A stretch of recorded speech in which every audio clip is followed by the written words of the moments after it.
So I would like to invite here the last group of panelists that is going to be with me here up in the stage now. And we're actually going to move towards the last phase, result-based payment and finances.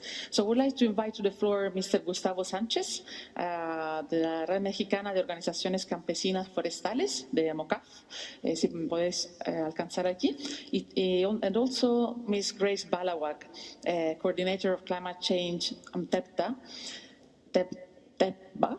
You need to teach me that, Grace. And Indigenous People Representative also at interim at the UN Red Executive Board. So please, now we're going to be just the three of us, so I can also come closer to you. We can sit here. And after this, we're going to have a quick discussion on questions for all the panelists. Grace and Gustavo, welcome here. Thank you very much for having joined me here. What we are going to discuss now is more in terms of the giving some examples on the establishment of policy instruments that prioritize indigenous people and local communities, and also that put them at the front of potential result-based payments or incentives or benefit sharing. So we have some experience also on carbon rights, for example, from Mexico. So again, I'm going to switch and go back to my favorite language. I shouldn't have said that, but Spanish is my favorite language. Voy a hablar en español. So I'm going to start speaking in Spanish again, Gustavo, and I would also invite you to reflect upon topics as did all those other panelists before you. Could you please tell us something about the legal framework for the implementation for the and the distributing of benefits, the carbon rights? What was Mexico's example, and how did you get to such a participative system, and how can it be so easy to recognize how to distribute benefits and how local and indigenous communities can benefit from it? So what lessons did you learn, Gustavo? Thank you very much for this opportunity to address you. So briefly, I'd like to say that in Mexico, over half of the rural lands belong to collective groups. That means rural and agricultural communities.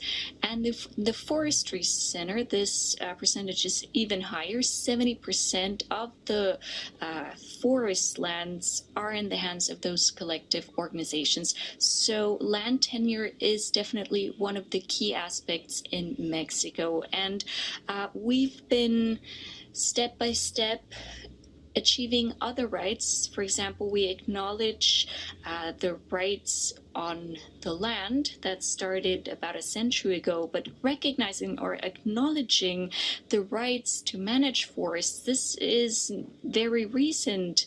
It started 40 years ago, approximately in the 80s. And even more recent is the acknowledgement of those rights on environmental services.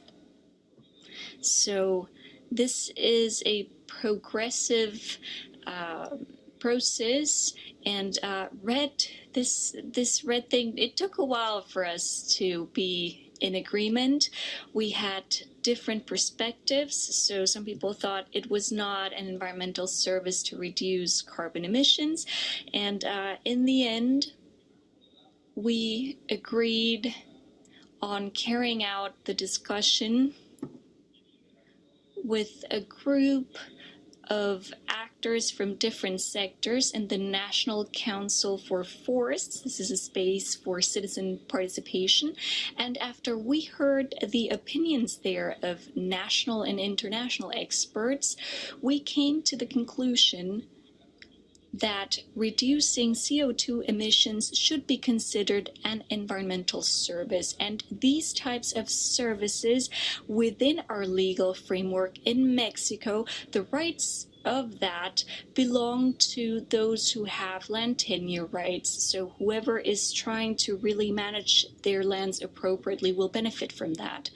We have a new government since 6 months, and the first decision that they made was that this National Forestry Commission should implement within the current legal framework a very clear text saying that reducing emissions is indeed an environmental service and that these rights belong to those smallholders. And this is one of the important topics. So the rights and that belong to reducing carbon emissions. And I think every country is going to have to deal with this at some point. In Mexico's case, it was a complicated discussion, and we tended to leave it for the end. And then we were there in the implementation phase, and we didn't know who really had the rights to the land. But that is where we base our distributing schemes on. How long did it take to prepare that scheme, that distribution scheme, Gustavo? Well, I think, 10 years that we've been discussing with RED. And it was a topic that we always postponed.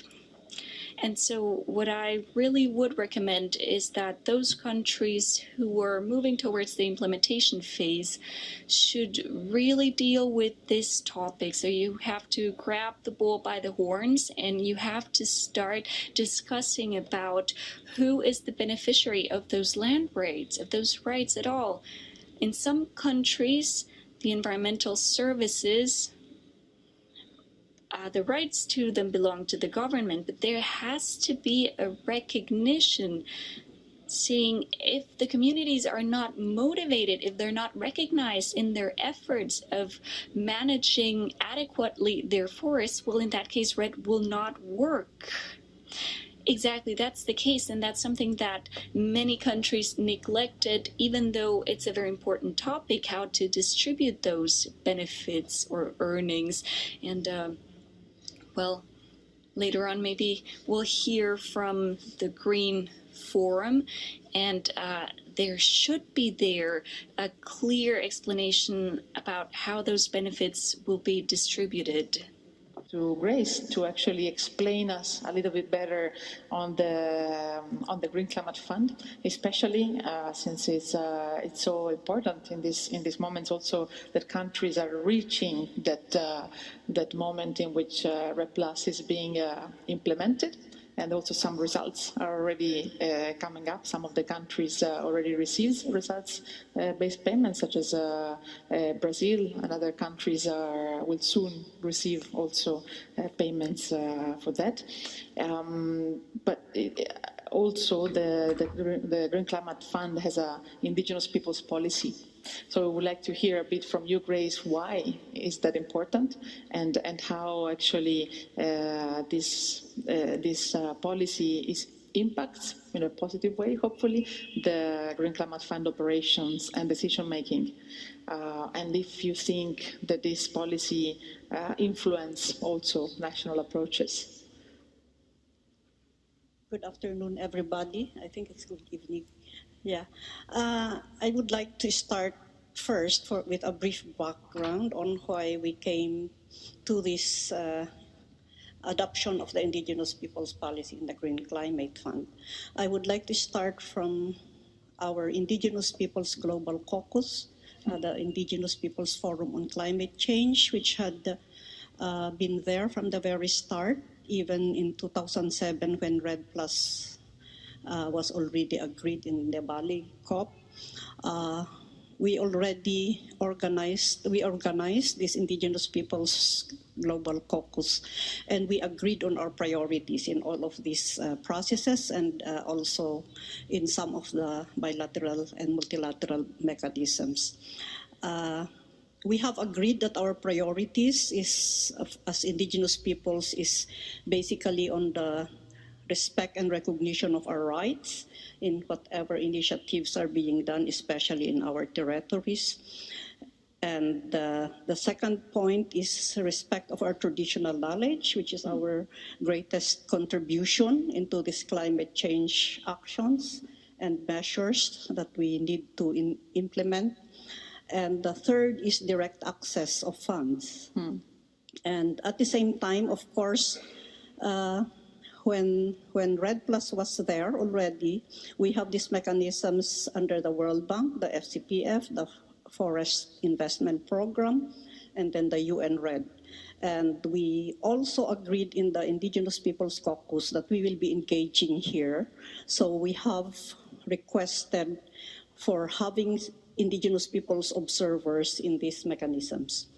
And with that, we worked with all these mechanisms to put in place some guidelines and processes, like the UN RED had developed the guidelines for stakeholder engagement, at the same time on the free, prior, and informed consent with our participation.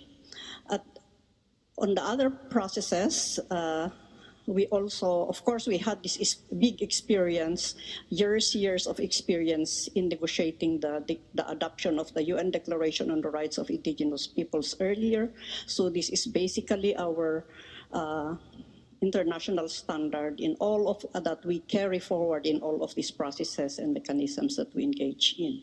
So coming to the Green Climate Fund, this came in later, and we have a very small Indigenous peoples team that is engaging in the Green Climate Fund, because we wanted that it should also be adopting an Indigenous peoples policy. And with this small team, we had invested on time and efforts, and we have to request for support from some of our donors to support this small team to really consistently engage in the process. And then when was that? And then the adoption of the Indigenous Peoples Policy went into a process of really negotiations and lobby work with the board members of the Green Climate Fund, with our own governments to support it until it was adopted last year. And we were very much surprised to have the adoption earlier, because we thought it will take us years and years for the adoption of this policy. But anyhow, we were lucky we got it last year, and we are again following through on the development of the operational guidelines for the implementation of this policy, and at the same time for the establishment of an Indigenous Peoples Advisory Group, which is part of the policy, which should be implemented as part of the policy. And of course, it is very important for us to have this adopted. And it's a major success, Grace. Yeah, it's a very major achievement for us, especially that we have a very limited team of Indigenous peoples who were engaging in that process. But we made sure that our friends in the other countries would be speaking to their board members who are from those countries, so that we will get some more support. And yes, they just circulated now a draft of the operational guidelines of this of the implementation of this Indigenous Peoples Policy under the Green Climate Fund, and we would like also to get support in how we make sure that the operational guidelines will be followed through, even by our networks and also from the other stakeholders. And what's the other question? Sorry. I think you gave a general overview on all, and unfortunately due to time also, Grace, we will soon have to close. But maybe if you can tell us a bit, in your opinion, how this policy is impacting the Green Climate Fund operations. What do you think this will bring? Yes. Yes. In a definitely. minute. We would like to maximize this indigenous peoples policy in relation to how we will be dealing with our national designated authorities at the country level, and also with accredited entities who will be implementing or who will be submitting and implementing some of these projects on the ground. Yes, we know that Brazil's proposal on the results-based payment was already approved by the board, with much issues and concerns is still being raised by indigenous peoples and civil society organizations on that project. And we know that Ecuador has also developed already the RBP proposal for adoption, for approval, I mean, in the Green Climate Fund. And it facilitates, the IP policy facilitates our, as a reference for us to be dealing with our national governments in its implementation and operationalization. Of course, indigenous peoples have to be more vigilant at country level to really monitor on how these indigenous peoples policy should be implemented by our national designated authorities and the accredited entities who have projects in the country level. Yeah. So I think that's Thank it. you. Thank you very much, Grace. I think this also brought us a bit towards thinking towards the future and thinking towards future projects, future implementation of REPLAS, but also NDC's strategies, because also those are for the Green Climate Fund also very important, especially if they will achieve finally this transformational change that is so much calling for from the Green Climate Fund, no? And that we mentioned here that is not achievable without really this engagement of local communities and indigenous people.